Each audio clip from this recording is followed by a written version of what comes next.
আজ পর্যন্ত বাড়িতে যত পুরনো মাটির মূর্তি এনে পুজো করা হয়েছিল সেই মাটিকে কাজে লাগিয়ে নতুন করে দুর্গা ঠাকুর বানাচ্ছে রুম্পিদি আর রাজ।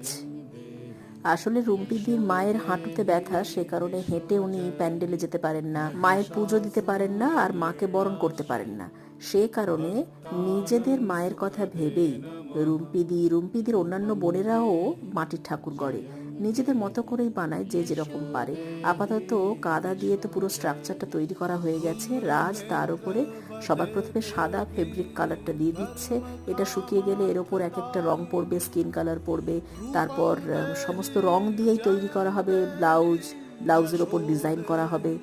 এই তো রুম্পিদিও লেগে গেছে।